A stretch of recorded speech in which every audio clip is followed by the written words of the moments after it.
欢迎来到新兴消息频道，请订阅频道，所以大家不要错过当天最热门的新闻。我们今天的时事通讯包括以下内容：这一夜，赵丽颖温柔大方，杨幂扮嫩却透老，娇俏和气质一比就见分晓。赵丽颖薄荷绿长裙尽显沉稳气质，自然状态赢得赞誉；杨幂羊毛卷造型强凹少女感，却难掩岁月痕迹。真实与刻意的碰撞，让这场同台较量成为气质与年龄的生动课堂。这一夜，赵丽颖温柔大方，杨幂扮嫩却透老，娇俏和气质一比就见分晓。今晚的直播圈不太平，两位85花代表赵丽颖、杨幂正面撞档，一个走温婉路线，一个照旧少女风。两家粉丝估计都摩拳擦掌盯着屏幕，这种同场较量，谁也不会想错过。先说说杨幂，她这次头顶一头羊毛卷，上来就给人一种减龄的信号，可惜效果一般。裙子选了学院风短款，还配合手指点脸的小动作，本意是要卖萌，但镜头下总感觉哪里怪怪的。不知道是不是滤镜开得有点狠，下巴尖的离谱，墨皮把皮肤搞成瓷娃娃一样，可架不住那股成熟劲，还是藏不住。从侧面看问题更明显，下巴线条突然收缩，不像以前那么流畅，加上发型略乱，有些失控感。这波造型，说实话并没有带来预期中的年轻活力，反而显出几分倦态。时尚这东西真不是光靠装嫩能撑起来的，该有底子的地方还得靠气质补齐。再看回到另一边的主角赵丽颖，她穿了一身薄荷绿抹胸收腰长裙，人本来就瘦小，被这样一衬托，整个人清爽又秀气。这颜色很挑人，她倒是拿捏住了，再加上干练短发，一下子让画风变得安静下来。有意思的是礼服自带口袋，她双手插兜站台，那份酷飒混进温婉里，不抢戏但特吸睛。细节拉满在于直播间基本没怎么用滤镜，就连肤色都是原生态，一笑起来全程松弛自然，没有一点明星范里的高冷或距离感，看着特别舒服。有网友调侃，这才叫真正的不做作，全凭自己状态打底。而且在互动环节被问茶好不好喝的时候，也没敷衍的夸奖一句，而是认真思考后说泡茶其实需要时间工序，这么短时间泡出来，这种实诚劲在娱乐圈可真难得见一次。休息了几个月没公开露面的她，如今更多了一层沉静和内敛。一束灯光扫过去，就算只是背影，都能察觉到稳重和淡定，好像每个动作都多了一些力量感。从前那个圆脸姑娘，现在眼神越发坚定，眉宇之间透出的韧性明显提升不少。这种变化比单纯换衣服、改妆容高级多了，也难怪现场观众评价越来越有女人味。对比之下，同样是在镜头前卖力营业，一个依然热衷于营造少女形象，用尽各种招数去拼年轻，另一个则坦然面对自己的阶段，把全部精力用在真实表达和自身气场塑造上。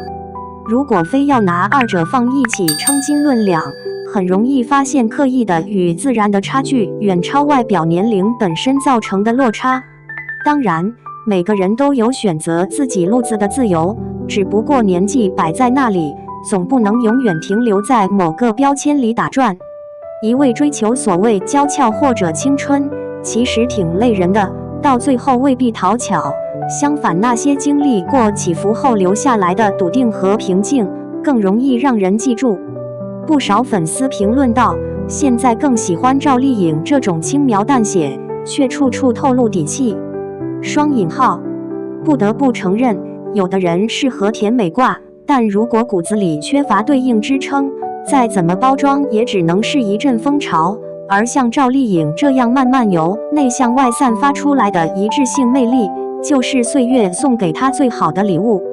在今天这个氛围里，对比尤其鲜明，让很多关注女星成长轨迹的人直呼共鸣。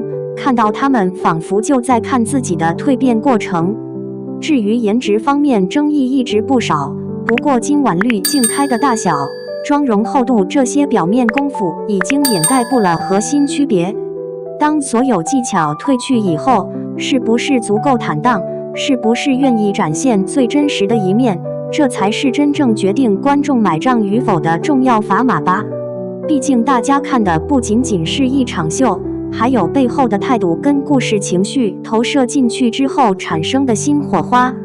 羊毛卷到底适合哪类人？答案早晚会浮出水面，有时候强行套模板只会弄巧成拙，还不如顺其自然，按照自己步调走路舒坦一些。而属于各自舞台上的亮点，从来也无需互相复制粘贴，各有各精彩罢了。有人可能觉得装嫩无伤大雅，只要心态好，何乐而不为？但现实就是，一旦到了某个节点，与其紧抓曾经那一抹稚嫩，不如学会欣赏因沉淀生出的新美感。所以即使同框竞技，那份由生活积攒出来的大气往往更具冲击力，小女生式的小心思反倒成了陪衬背景板一样存在。本事还得靠实力和真诚堆出来，否则总归敌不过时光赋予的独特印记。2. 生图才是人间真实。赵丽颖脸肿露小肚腩，杨幂卷发背朝向大妈头。都说85花是内娱中扛把子，可没有想到扛把子竟还有翻车的一天。这不，就在10月20日晚8点，赵丽颖和杨幂几乎同时空降2个品牌直播间。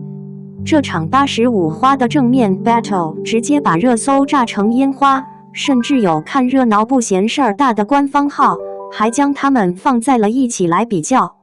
不比不知道，一比，这2位的颜值和身材真是不够看。赵丽颖穿薄荷绿抹胸裙一出场，弹幕当场裂开。这还是那个风吹半夏里的飒爽许半夏吗？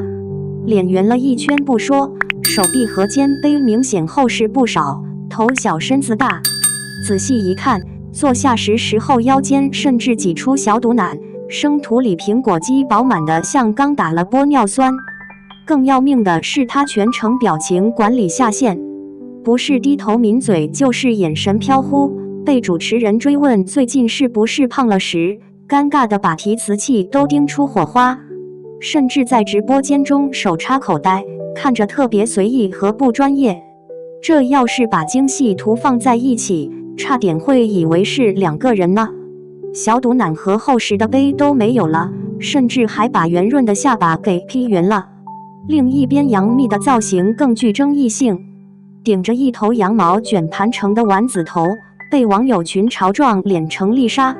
真别怪网友的嘴毒，因为仔细一看就能发现问题。她的发缝宽的能插秧，贴头皮的那层头发让颅顶看起来像被压路机碾过。有细心网友扒出这发型和她3天前维密秀的高颅顶造型差了10万8千里，这才调侃到这是刚从菜市场砍价回来的大妈吗？甚至有人直言说丑。更觉得是她锁骨突出的能放硬币和赵丽颖的圆润身材形成惨烈对比，评论区直接炒成菜市场，一个像发面馒头，一个像脱水蔬菜。内娱女星是没正常体重了吗？你瞅瞅半年前的戛纳红毯，赵丽颖一袭黑色丝绒长裙还没上热搜，直角肩和天鹅颈杀疯了。杨幂的羽毛翅膀高定更是被外媒夸东方美学典范。短短几个月怎么就集体颜值跳水？老话说得好，人靠衣装马靠鞍，翻出2人今年的造型变化，简直像坐了过山车。赵丽颖从酱园弄路演时的纸片人，到生日直播胖到戴眼镜，杨幂则是为维密秀疯狂减肥，结果发际线后退加脸颊凹陷，新发型师怕是要扣工资。最讽刺的是2人的直播状态，赵丽颖全程像被按头营业，介绍产品时磕磕巴巴，念广告词不熟练的像是在背课文，只会比个大拇指卖萌。杨幂倒是嘴甜会来事，一句美不是固定形状，把发型争议化解成自信宣言，还现场演示杯杯加穿搭，带货能力甩对方8条街，这差距简直比他们的发型还扎心。说真的，这场直播事故其实暴露了85花的集体困境。赵丽颖刚凭风吹半夏拿到飞天奖，转头就因身材被群嘲。杨幂好不容易靠生万物摆脱烂片女王标签，又栽在造型上。网友说的扎心，他们连老都不敢自然老，不是发面馒头就是骷髅架，内娱审美到底怎么了？更深层的原因藏在数据里。赵丽颖近半年商务合作减少37%，急需用颜值稳住品牌爸爸。杨幂成立个人工作室后，每一场活动都关乎股价。有业内人士透露，现在女星直播生图比红毯精修还重要，品牌方要看真实带货能力，粉丝控评没用。这也就解释了为什么赵丽颖胖了不敢说，杨幂发际线秃了还硬撑。因为在流量为王的时代，颜值就是硬通货。其实抛开颜值焦虑，两人的转型路数早已分道扬镳。赵丽颖撕掉花瓶标签，却败给身材管理，扎根证据圈。造成者预告片里短发素颜当干部的造型获央视点赞，杨幂则是靠着扎根时尚，演绎偶像派的影视剧出圈。能看得出来，85花的战场显然不在直播间。随着95花强势崛起，85花必须拿出真本事。或许就像网友说的，等他们都老到满脸皱纹那天，我们记得的只会是角色，不是发型。至于现在这场颜值闹剧，不过是资本游戏里的小浪花罢了。不知道大家觉得这样想在理吗？